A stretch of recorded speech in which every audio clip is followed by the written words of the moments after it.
हालांकि मैं स्पाइसजेट पे पता करता, लेकिन एसआरएफ के नंबर आए हैं। गौरांग सर, एक बार मैं नंबर आपके लिए पढ़ दूं, आप एक बार ज़रा बताइएगा फिर आपकी सोच क्या है, उसके बाद फिर हम राजेश सर से एक ज़रा टेक्निकल व्यू भी ले लेते हैं।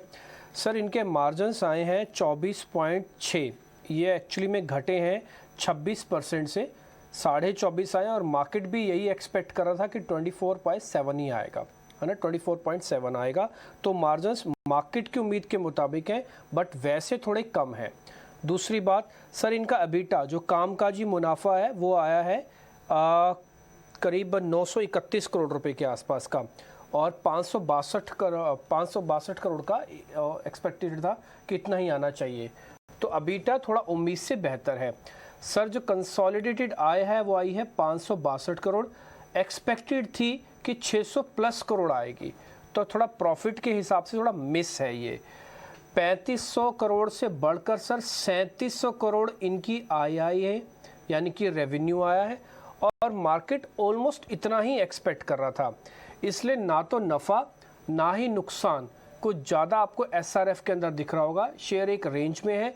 आप एक काम कर सकते हैं, 2-3 दिन का भी चार्ट दिखा दीजिए। गौरांग सर, जो मैंने नंबर आपसे पढ़े हैं, अगर आप इसको थोड़ा असेस कर सकते हैं, एनालिसिस कर सकते हैं, और आपकी तो पुरानी हिस्ट्री है इस कंपनी को देखने की, समझने की, वो भी जोड़ के बता दीजिएगा। ये नंबर्स आपको कैसे लग रहे हैं? वास्तव में भी हमारा हमारी जो राय है वो खरीदारी की है एसआरएफ पर। और सिर्फ एसआरएफ ही नहीं, डिम्पी, किसी भी क्षेत्र की किसी भी कंपनी अगर आप देखें तो साल में 4 तिमाही होते हैं, उसमें से शायद एक आध तिमाही में थोड़ी बहुत दिक्कतें आ सकती हैं। उसके कारण घरेलू हो सकते हैं, विदेशी हो सकते हैं, सरकार की नीतियां हो सकती है, बाहरी कंपनियों से प्रतिस्पर्धा हो सकती है, वगैरह वगैरह कारण रहित हो सकते हैं। लेकिन क्या उसका ये मतलब होता है कि आपका लंबी अवधि का जो निवेश है उसमें आप कोई परिवर्तन करें और जल्दबाजी में कुछ ऐसे कदम उठाए जहां से आपको लंबी अवधि में शायद पश्चाताप हो के मैंने ये कंपनी बेच क्यों दी। बने रहने की राय है। आंकड़ों को लेकर के बिल्कुल न्यूनतम स्तर पर आए आंकड़े, जो भी हमारे और आपके समक्ष हैं। और हमें पूरा यकीन है कि जिस क्षेत्र से ये कंपनी जुड़ी हुई है उस क्षेत्र को मेरे ख्याल से स्थानीय मार्केट में से तो सहारा मिलेगा ही, लेकिन विदेशी मार्केटों में अपने नक्शे कदम बढ़ाने के लिए बहुत मतलब बड़ा मौका मिलेगा। जो भी Europe plus one, China plus one नीतियां आई हैं, तो मैं बने रहने की राय दूंगा। और अगर आपने निवेश नहीं किया है तो इस आंकड़ों को लेकर के अगर बाजार को थोड़ी बहुत निराशा लगती है और नीचे आता है तो आप नया निवेश भी कर सकते हैं।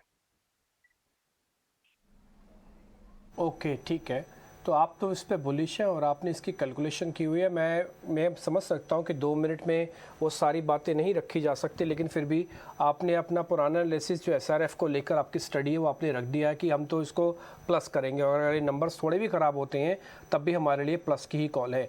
लेकिन मैं थोड़ा ट्रेडर्स के, स्विंग ट्रेडर्स के हिसाब से पता करना चाहता हूँ, वो हमको राजेश सर बताएंगे।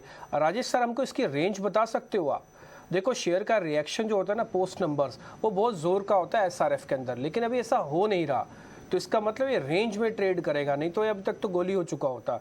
आप मेरे को इसका एक स्टॉप लॉस और टारगेट एक रेंज का दे सकते हो?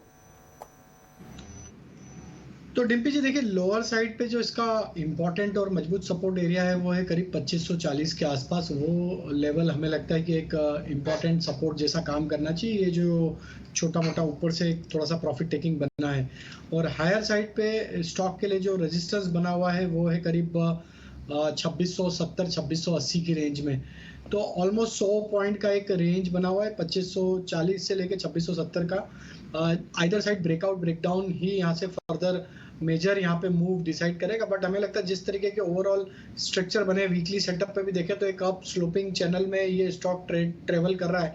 हमें लगता है there is a high probability कि हायर साइड पे ब्रेकआउट बनाएंगे, और जब 2670 के ब्रेकआउट होंगे तो स्टॉक का नेक्स्ट टारगेट फिर 2800 से लेके 2900 तक भी आते हुए दिखेगा।